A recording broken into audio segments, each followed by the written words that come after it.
내가 누구인가 하는 것에 대한 자기 정체성이 분명해야 됩니다. 내가 누구인가 하는 자기 정체성이 분명해야 내가 어떻게 살아야 하는가 하는 자기 삶의 방향이 분명해질 수 있습니다. 내가 누구인가 하는 것에 대한 자기 정체성이 분명해야 내가 무엇을 위해서 살아야 하는가 하는 것에 대한 인생의 목표가 분명해질 수 있습니다. 우리는 누구입니까? 우리의 정체성은 무엇입니까? 예수 그리스도를 통해 구원받은 그리스도인이라는 것이 우리의 정체성입니다. 우리는 우리가 하나님의 은혜로 값없이 그저 베푸시는 구원의 은혜를 받고 그리스도인이 되고 하나님의 자녀가 되고 하나님 나라의 백성이 된 자라는 그런 것에 대한 자기 정체성이 분명해야 됩니다. 그리스도인이란 그리스도를 믿는 사람입니다. 그리스도인이란 그리스도에게 속한 사람입니다. 그리스도인이란 그리스도를 따라 사는 사람입니다. 그리스도의 가르침을 따라 살고 그리스도의 삶의 본을 따라 살고 그리스도께서 우리에게 원하시는 것을 따라 사는 사람이 그리스도인입니다. 우리는 세상에 살지만 세상에 속한 사람이 아닙니다. 세상에 살지만 그리스도께 속한 사람이고 세상에 살지만 하늘에 속한 사람입니다. 그래서 우리는 세상 사람처럼 살면 안 됩니다. 세상에 속한 사람들처럼 살면 안 됩니다. 그리스도인답게 살아야 되고 하늘에 속한 사람답게 살아야 됩니다. 그리스도인답게 살고 하늘에 속한 사람답게 사는 것은 무엇입니까? 그것이 바로 믿음을 따라 사는 것입니다. 오늘 1절과 2절 말씀이 이렇게 말합니다. 그런즉 우리가 무슨 말을 하리요? 은혜를 더하게 하려고 죄에 거하겠느냐? 그럴 수 없느니라. 죄에 대하여 죽은 우리가 어찌 그 가운데 더 살리요? 말하고 있습니다. 우리가 그리스도의 은혜로 구원받은 사람입니다. 은혜로 죄사함 받은 사람입니다. 우리의 노력이나 우리의 공로와 상관없이 하나님의 은혜로 죄사함 받았기 때문에 그러면 우리는 그냥 내 행위는 죄 가운데 있고 나는 그냥 죄에 빠져 살아도 되느냐 이렇게 바울이 스스로에게 반문합니다. 그러나 바울은 이렇게 대답합니다. 죄에 대하여 죽은 우리가 어찌 그 가운데 더 살리오? 죄에 대해서 죽었고 그리스도께서 은혜를 베푸셔서 죄에서 겨우 건져내 주셨는데 어찌 우리가 다시 죄로 돌아가서 죄에서 살 수 있겠느냐는 거예요. 그거는 말이 안 되는 소리고 그것은 그리스도의 구원의 은혜를 욕되게 하는 것이고 헛되게 하는 것이다. 그것이 오늘 사도 바울을 통해서 하나님이 우리에게 말씀하시는 바입니다. 그리스도인은 십자가에서 죄에 대해서 죽은 사람입니다. 죄에 대해서 죽었다는 것이 우리의 정체성입니다. 우리는 이렇게 생각해요. 하나님, 나는 십자가에서 죄에 대해서 죽은 사람입니다. 그래서 나는 이제 죄에 속해 있는 사람이 아니라 그리스도께 속한 사람입니다. 죄를 지으며 죄의 낙을 즐기며 죄를 따라 살며 죄책감에 시달리며 죄의 다스림을 받으며 죄의 종으로 살 사람이 아닙니다. 하나님의 은혜의 다스림을 받으며 하나님의 은혜의 인도를 받으며 하나님의 은혜를 누리고 사는 사람입니다. 이것이 그리스도인 된 나의 정체성입니다. 이걸 내가 분명하게 인식하고 고백하고 선포하면서 살아야 됩니다. 죄에 대해서 죽었다는 말은 무슨 뜻입니까? 죽음이란 말은 관계에서 끊어지는 것을 말합니다. 처음 아담이 죄를 지었을 때 하나님이 그에게 죽음이 있을 것이라 말씀하시고 죽음을 선포하셨습니다. 아담이 경험한 첫 번째 죽음은 무엇입니까? 그것은 하나님과의 관계가 단절되는 것입니다. 하나님으로부터 쫓겨나는 것입니다. 하나님과의 관계가 끊어지는 것입니다. 하나님으로부터 분리된 것이 죽음입니다. 마찬가지로 죄에서 죽었다는 것은 죄와 관계가 끊어졌다는 겁니다. 죄와 이제 분리되었다는 것입니다. 더 이상 죄의 다스림, 죄가 주는 해악, 죄가 주는 저주에서 벗어나서 자유하게 되었다는 뜻입니다. 예수 그리스도의 십자가가 우리를 그 죄에서 벗어나게 하고 죄와 상관없는 자가 되게 했습니다. 예수님이 이 땅에 오셔서 우리를 위해서 십자가를 지신 것은 이 죄에서부터 우리를 건지고 죄의 저주, 죄의 다스림에서 우리를 해방시키기 위해서 예수님이 십자가를 지셨습니다. 그래서 예수님이 십자가를 지신 것으로 인해서 우리가 믿음으로 예수 그리스도의 십자가를 받아들이고 주님과 함께 십자가에 못 박히는 순간에 이제 우리는 죄에서 죽은 자가 되고 죄로부터 분리되고 죄로부터 끊어진 자가 되었다 하는 것입니다. 그래서 이제 우리는 죄를 따라 살면 안 됩니다. 이제 우리는 죄와 짝하고 살면 안 됩니다. 이제 우리는 죄의 종노릇하며 살면 안 됩니다. 그것은 그리스도인답게 살지 않는 겁니다. 그것은 구원받은 사람다운 삶이 아닙니다. 4절은 이렇게 말합니다. 그러므로 우리가 그의 죽으심과 합하여 세례를 받음으로 그와 함께 장사되었나니 이는 아버지의 영광으로 말미암아 그리스도를 죽은 자 가운데서 살리심과 같이 우리로 또한 새 생명 가운데 행하게 하려 함이라. 6절과 7절 말씀, 우리가 알거니와 우리의 옛 사람이 예수와 함께 십자가에 못 박힌 것은 죄의 몸이 죽어 다시는 우리가 죄에게 종노릇하지 아니하려 함이니 이는 죽은 자가 죄에서 벗어나 의롭다 하심을 얻음이라 말씀하고 있습니다. 예수 그리스도의 십자가의 죽으심과 부활의 목적은 우리로 죄에 대해서 죽고 다시는 죄의 종노릇하지 않게 하기 위해서입니다. 죄에서 벗어나 새 생명 가운데 행하게 하기 위해서입니다. 그런데 우리가 여전히 죄의 종으로 살고 여전히 죄의 낙을 즐기며 산다면 우리는 그리스도의 십자가와 부활의 은혜에서 벗어난 삶을 사는 것입니다. 구원받기 전의 모습으로 산다면 주님의 십자가를 헛되게 하는 것입니다. 우리가 하나님의 영광을 위해서 살지 않는다면 부활의 영광을 거스려 사는 것입니다. 우리는 십자가의 은혜와 부활의 영광을 믿으며 그 안에 사는 사람입니다. 십자가가 무엇입니까? 십자가는 죽음입니다. 죽는 것입니다. 부활이 무엇입니까? 다시 사는 것입니다. 은혜 안에서 다시 태어나는 것입니다. 복음은 십자가에서 죽고 부활을 통해서 다시 사는 경험을 하는 것입니다. 우리가 복음에 합당하게 산다는 것은, 우리가 복음 안에서 산다는 것은, 은혜 안에 산다는 것은 십자가를 통해서 죽음을 경험하고 부활을 통해서 새로운 생명으로 태어나서 하나님 안에서 사는 영광을 경험하는 것을 말하는 것입니다. 무엇에 죽고 무엇으로 사는 것입니까? 오늘 본문의 말씀에 의하면 죄에 대하여 죽고 하나님에 대해서 다시 사는 것이라 말하고 있습니다. 우리는 예수 그리스도의 십자가에 달려 돌아가실 때에 죄에 대해서 함께 죽었습니다. 복음은 우리를 죄에 대해 죽었다 이렇게 계속해서 선포하고 있습니다. 예수 믿는 사람의 다른 이름은요, 죄에 대해서 죽은 사람입니다. 죄에 대해 죽은 사람이 자꾸만 죄를 찾는다면 그것은 잘못입니다. 죄와 관계가 끊어진 사람입니다. 죄에서 구원받은 사람입니다. 그러므로 더 이상 우리는 죄의 지배를 받으며 죄에 매여서 죄에 끌려다니면 안 됩니다. 죄와 짝하며 죄의 낙을 즐기며 살면 안 됩니다. 그것은 우리의 합당한 삶의 태도가 아닙니다. 성령의 도우심과 하나님의 은혜를 구하십시오. 하나님, 여전히 내 속에는 죄성이 있어서 내가 죄에 대해서 죽은 자인데 그리스도께서 나를 죄에서 건지기 위해서 십자가에 달려 돌아가셨는데도 나는 또다시 죄의 낙을 즐기고 다시 죄의 지배를 받으며 죄를 향해서 나아갑니다. 성령님, 나를 도와주십시오. 하나님, 은혜를 베풀어 주십시오.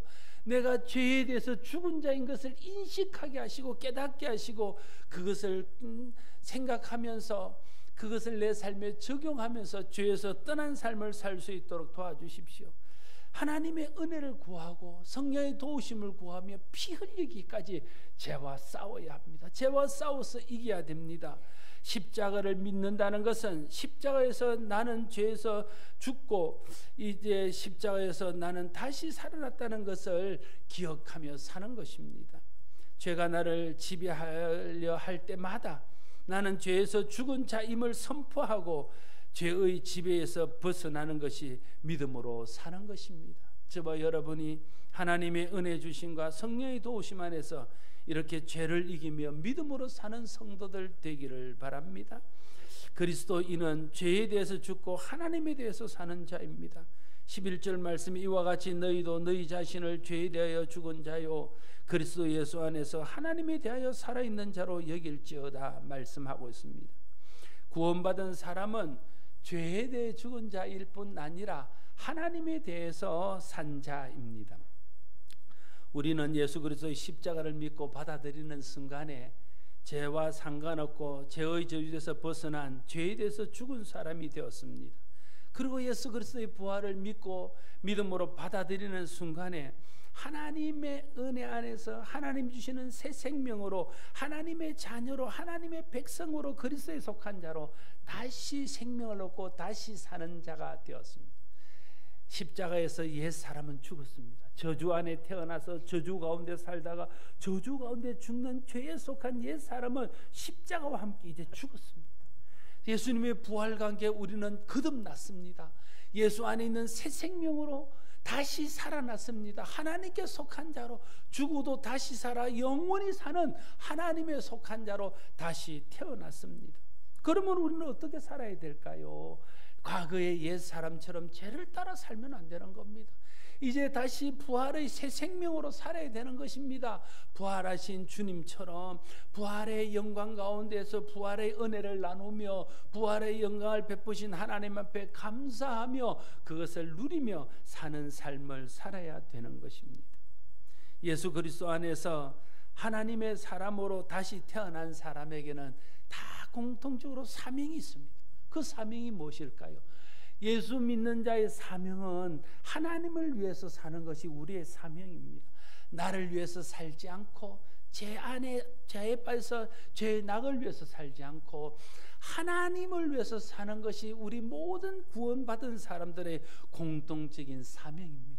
그래서 어떤 이런 하나님을 위해서 자기를 헌신하고 자기를 희생해서 물질로 헌신하는 사람, 기도로 헌신하는 사람, 삶으로 하나님을 위해서 사는 사람, 복음을 들고 열방을 나가서 하나님을 위해서 사는 사람이 생기는 겁니다. 하나님을 위해서 사는 것이 내가 있는 자리에서 내게 주신 사명을 따라 내게 주신 직분을 따라 하나님을 위해서 사는 것이 그것이 모든 구원받은 사람들의 공통적인 사명입니다. 여러분, 하나님을 위해서 사는 것이 우리의 사명이라는 것을 기억하시기를 바랍니다. 우리가 어떤 직분을 받고 어떤 환경에서 어떤 사역하며 살지라도 결국 그 직분과 사역을 통해서 우리가 해야 될 것은 하나님을 위해서 사는 것입니다. 오늘 본문 다음 절에는 12절 13절은 이렇게 기록합니다. 그러므로 너희는 죄가 너희 몸을 지배하지 못하게 하여 몸의 사역에 순종하지 말고 또한 너희 지체로 불의의 무기로 죄에게 내주지 말고 오직 너희 자신을 죽은 자 가운데서 다시 살아난 자같이 하나님께 드리며 너희 지체를 의의 무기로 하나님께 드리라 말씀하고 있습니다. 이것이 이제 그리스도 안에서 다시 태어난 십자가 부활을 통해서 다시 태어난 그리스도인이 살아야 될 삶의 모습임을 가르쳐주고 있습니다. 우리가 그리스도의 십자가와 부활의 복음을 믿는 사람이라면 이제 우리 몸과 마음을 죄의 도구로 내어주면 안 됩니다. 우리의 몸과 마음을 온전히 하나님을 위한 의의 도구로 드려야 됩니다. 그것이 믿음으로 사는 것입니다. 죄에 대해 살지 않고 하나님을 위해서 사는 것을 고린도후서 5장 15절에는 자기 자신을 위해 살지 않고 하나님을 위해 사는 것이라 말합니다. 고린도서 5장 15절에 그가 모든 사람을 대신하여 죽으심은 살아있는 자들로 하여금 다시는 그들 자신을 위해서 살지 않고 오직 그들을 대신하여 죽었다가 다시 살아나신 이를 위하여 살게 하려 함이라 말하고 있습니다. 죄를 위해서 사는 것과 자기를 위해서 사는 것을 동의어로 취급하고 있습니다. 왜 죄를 위해서 사는 것과 자기를 위해서 사는 것이 똑같은 말입니까? 결국 죄를 위해서 사는 것은요, 자기의 만족, 자기의 유익, 자기의 욕심, 자기의 쾌락을 채우기 위해서 사는 것이기 때문에 결국은 죄를 위해서 사는 것이 자기를 위해서 사는 거예요. 여러분, 죄를 짓는 사람이 내가 망하려고 죄를 짓는 사람이 있습니까? 죄를 따라가는 사람이 죄 때문에 내가 해를 받기 위해서 죄를 따라가는 사람이 있습니까? 그 생각은 전혀 하지 않습니다. 죄가 주는 해악, 죄가 주는 저주는 생각지도 않고 잠깐 죄가 주는 만족, 죄가 주는 유익, 죄로 인해서 누리는 욕심에 내가 욕심을 내 욕심을 채우는 것, 이런 것들만 생각하고 자꾸만 죄를 따라가는 겁니다. 나를 위해서 죄를 짓는 거예요. 내 만족을 위해서, 내 욕심을 채우기 위해서 죄를 짓는 겁니다. 내 기쁨을 위해서, 잠시의 쾌락을 위해서 죄를 짓는 겁니다. 그래서 죄를 짓는 것과 죄를 위해서 사는 것과 나를 위해서 사는 것은 동의어입니다. 그래서 오늘 본문은 죄에서 죽고 하나님을 위해서 살라 말하고, 고린도후서는 자기 자신에 대해서 죽고 하나님에 대해서 살라고 말하고 있는 것입니다. 자기를 위해서 산다는 것은 인생의 목적을 자기에게 두고 사는 것입니다. 하나님을 위해서 산다는 말은 인생의 목적과 목표를 하나님께 두고 사는 것입니다. 여러분, 목적이 바뀌어야 돼요. 우리의 인생의 목표가 바뀌어야 돼요. 여전히 내 인생의 목표가 나의 성공이고, 여전히 내 인생의 목적이 나의 만족과 나의 기쁨에 있고 나의 영광을 드러내는 것에 있다면, 내가 아무리 하나님 앞에 헌신하고 충성하고 봉사해도 결국은 그것이 다 자기를 드러내는 것밖에는 되지 않습니다. 그렇지 않습니다. 예배를 드려도, 또 내가 봉사를 해도, 내가 헌신을 해도 그 목적이 나에게 있다면, 그 목표가 나에게 있다면 결국은 그것이 나의 만족과 나의 유익을 구하는 것이 되고 나의 이름과 나의 영광을 드러내는 것이 될 수밖에 없다는 거예요. 목사가 자기에게 목적이 있으면 목회가 자기를 드러내는 수단밖에는 되지 않습니다. 그렇지 않습니다. 그러므로 내가 충성하고 내가 봉사하고 내가 어떤 일에 헌신하기 전에 내 인생의 목적을, 내 인생의 목표를 조정해야 됩니다. 나에게 있던 인생의 목표를 하나님께로 바꿔야 됩니다. 내 인생의 목적이 내가 아니라 하나님이 되어야 된다는 거예요. 그렇게 내 인생의 목표와 목적이 하나님께로 바뀌게 되어질 때에 내가 하는 모든 것들이 먹든지 마시든지 무엇을 하든지 하나님께 영광이 되어진다는 거예요. 나를 위해서 사는 것은 인생의 목적과 목표를 나에게 두고 사는 것입니다. 하나님을 위해서 산다는 것은 내가 하나님을 위해서 많은 것을 하고, 그리고 또 하나님을 위해서 사는 거지만, 내 모든 인생의 목적과 목표를 하나님께 두고 사는 것이 하나님을 위해 사는 것입니다. 하나님은 나를 위해서 예수 그리스도를 보내주셨습니다. 그리스도는 나를 위해서 모든 것을 주시고 온전히 나를 위해서 살다가 나를 위해서 죽었습니다. 그러면 우리는 그리스도를 위해서 살아야 되는 것 아닙니까? 그러면 우리는 하나님을 위해서 살아야 되는 것 아닙니까?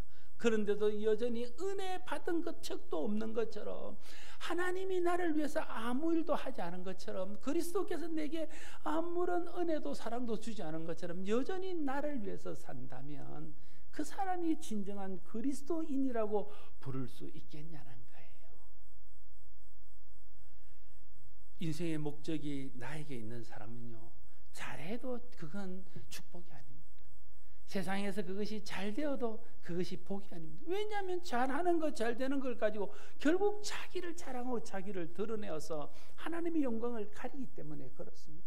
인생의 목적이 바뀌어야 내가 비록 보잘것없는 것으로 하나님 앞에 충성하고, 비록 내가 연약한 것으로 하나님 앞에 충성한다 할지라도 그 작은 것이 두렙돈, 과부의 두렙돈 같은 그것이 하나님의 영광이 되고 하나님의 이름을 드러내고 하나님께 영광으로 돌려지게 되어진다는 것입니다. 여러분, 인생의 목적과 목표가 바뀌어야 됩니다. 인생의 목적과 목표가 바뀌지 않는 채 사역하고 봉사하고 헌신하는 것은 의미가 없습니다. 그것은 결국 자기를 드러내어서 시기와 다툼과 분쟁만을 일으킬 뿐입니다. 우리는 그리스도와 함께 십자가에 못 박혀 죽었습니다. 그러므로 이제 우리는 나를 위해서 살면 안 됩니다. 나를 위해서 사는 것은 인생의 목적과 목표가 잘못된 것입니다. 타락이 무엇입니까? 타락은 하나님께 인생의 목적을 두고 살아야 될 사람이 자기에게 목적을 두고 사는 사람으로 바뀌는 것이 타락입니다. 아담과 하와가 하나님을 위해서 살다가 눈이 밝아져서 하나님처럼 된다는 사단의 속임에 빠져서 자기를 위해서 살려고 한 것이 타락입니다. 그럼 회개는 무엇입니까? 다시 내 인생의 목적과 목표를 하나님을 위해서 바꾸는 것이 회개입니다. 그냥 죄 지은 것 잘못했습니다 하는 것도 회개입니다. 내가 이렇게 살은 것을 내가 한탄합니다. 그것도 회개입니다. 그러나 진정한 회개는 내 인생의 목표를 초정하고, 하나님, 그동안 내가 나를 위해서 살았습니다. 이제 내가 내 인생의 목표를 하나님께 두겠습니다. 내가 이제 인생의 목적을 하나님을 위해서 살겠습니다. 그렇게 내 인생의 목적과 목표를 바꾸는 것이 진정한 의미의 회개이다는 거예요. 성경에 나오는 회개한 사람들은 인생의 목표를 하나님께로 바꾼 사람입니다. 그래서 회개 이후의 삶이 다 하나님의 영광을 위한 삶이 되는 겁니다. 그런데 우리는 회개했다 했는데, 회개하고도 회개 후에 우리의 삶이 하나님의 영광이 아니라 자기를 드러내는 것은, 회개가 단순히 후회하고 죄에서 잠깐 자백하는 데서 그치고 내 인생의 목적과 목표를 하나님께로 바꾸지 않았기 때문에 회개한 후의 삶도 하나님의 영광이 되지 못하는 것입니다. 믿음으로 산다는 것은 나를 위해서, 나의 영광을 위해서 살던 우리의 추한 모습에서 회개하고, 먹든지 마시든지 무엇을 하든지 하나님을 위해서 사는 것으로 바뀌는 삶을 사는 것입니다. 저와 여러분이 인생의 목적과 목표를 점검해서 인생의 목적과 목표가 내가 아닌 하나님께 두고 사는, 믿음으로 사는 성도들이 될 수 있기를 바랍니다. 죄에 대해서 살지 않고 하나님 위해서 산다는 것은, 또한 갈라디아서 2장 19절에는 율법에 대해 살지 않고 하나님을 위해 사는 것이다 말합니다. 갈라디아서 2장 19절에 내가 율법으로 말미암아 율법에 대하여 죽었나니 이는 하나님에 대하여 살려 함이라. 자기를 위해서 살지 않고 하나님을 위해서 살아야 된다는 말을 갈라디아서 2장 19절에는 율법으로 말미암아 죽고 하나님에 대해서 살아야 한다 이렇게 말합니다. 이 말은 다시 말하면 자기를 위해서 사는 것과 율법으로 사는 것이 똑같은 말이라는 뜻입니다. 율법에 대해 죽지 않은 사람의 특징은요, 다른 사람의 평가에 대해서 민감하다는 거예요. 다른 사람이 나를 어떻게 생각할까, 그게 너무 민감한 거예요. 그래서 외식에 빠집니다. 그래서 위선에 빠지게 되는 거예요. 하나님께서, 예수님께서 끊임없이 바리새인을 책망했습니다. 바리새인이 율법주의의 대표입니다. 율법주의의 전형, 율법주의가 뭔가 이렇게 보려면 바리새인의 삶을 보면 돼요. 그들은 사람에게 인정받기 위해서 옷수를 길게 하고 늘어뜨립니다. 사람들 보는 앞에 손을 들고 시장에서 큰 소리로 기도합니다. 자기들은 다른 사람과 다르다고 말하면서 금식하는 것을 자기의 자랑으로 삼습니다.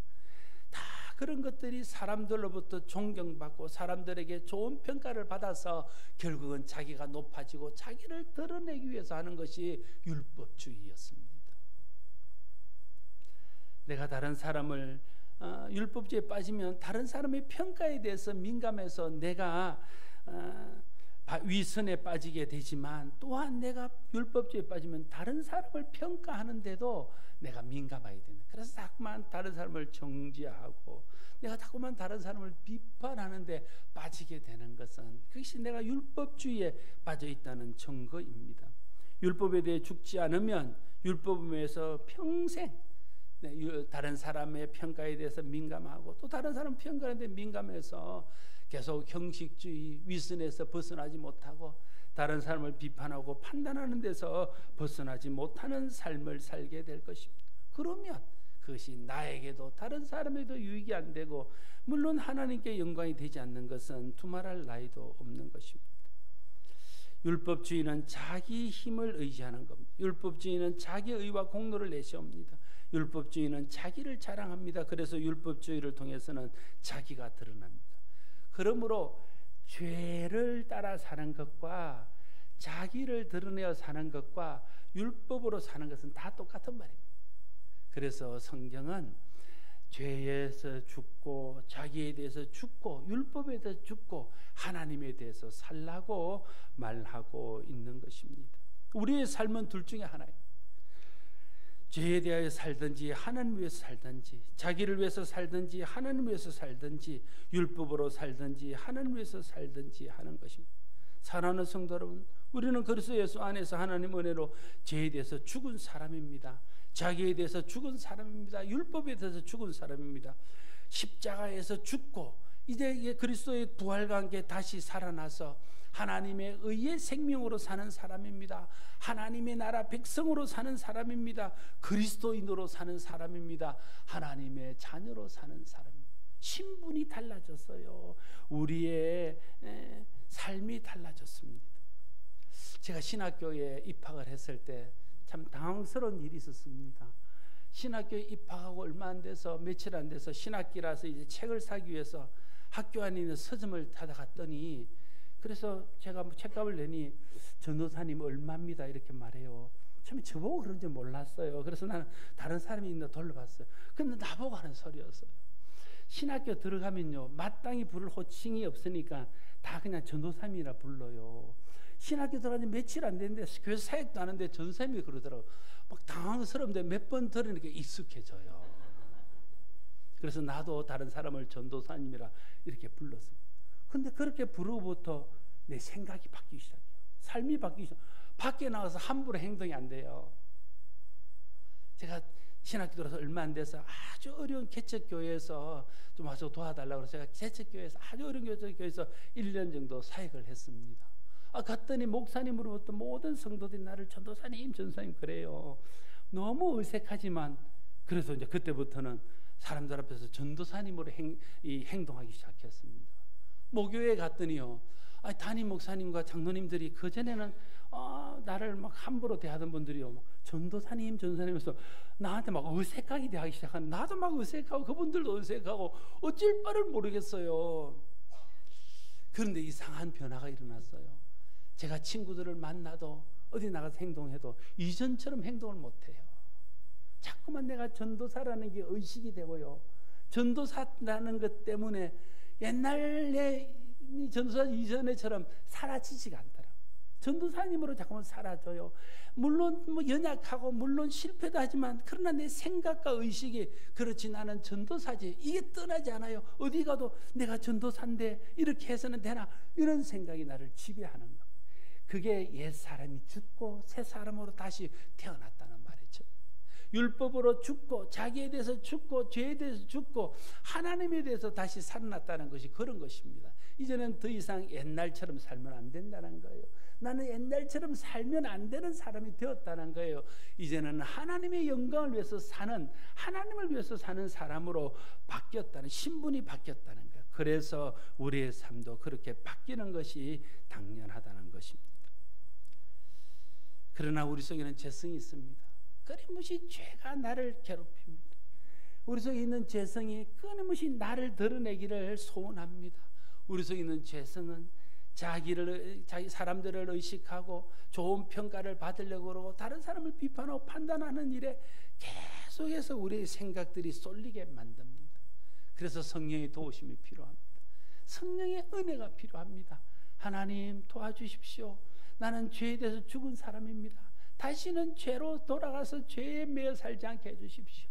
하나님 은혜를 베푸셔서 나는 십자가에서 죽은 사람입니다. 나를 위해서 내 인생의 목표가 내가 되지 않게 해주십시오. 하나님, 나는 율법에서 벗어나 자유한 사람입니다. 십자가에서 율법에 죽은 사람입니다. 이제 다시 율법에 매여 살지 않고 하나님을 위해서 살게 해주십시오. 성령의 도우심을 구하고 하나님의 은혜를 구하며 기도하고 선포하고 그렇게 살도록 애써야 됩니다. 그럴 때 하나님 우리를 도우셔서 죄에 대해서 죽고 자기에 대해서 죽고 율법에 대해서 죽고 하나님에 대해서 사는 사람으로 살아서 하나님께는 영광이 되고 하나님 영광이 드러나는 속에서 많은 사람들의 하나님의 은혜가 임하게 하고 우리 자신도 그 은혜 안에서 세상이 줄 수도 알 수도 없는 하나님의 영광을 누리며 참다운 만족과 기쁨을 누리며 사는 삶을 살게 하실 것입니다. 저와 여러분 모두가 하나님을 위해서 사는 내 인생의 목적을 두고 하나님을 위해서 사는 믿음의 삶을 사는 우리 모두가 되기를 바랍니다. 기도하겠습니다. 아버지 하나님, 믿음으로 산다는 것은 죄에 대해서 죽고 하나님에 대해서 사는 것임을 깨닫습니다. 나에 대해서 죽고 하나님에 대해서 사는 것임을 깨닫습니다. 율법에 대해서 죽고 하나님을 위해서 사는 것임을 깨닫습니다. 내 인생의 목적, 내 인생의 목표가 하나님으로 바뀌어야 그것이 진정으로 회개한 사람임을 깨닫습니다. 우리에게 성령으로 은혜를 베푸시고 하나님 우리를 불쌍히 여기셔서 성령 하나님 도우심과 하나님 은혜 안에서 죄와 싸워 이기게 하시고 자기와 싸워 이기게 하시고 율법에서 벗어나게 하셔서 하나님께 목적을 두고 하나님을 위해서 사는 우리의 삶이 되게 하여 주시옵소서. 예수님 이름으로 기도드리옵나이다.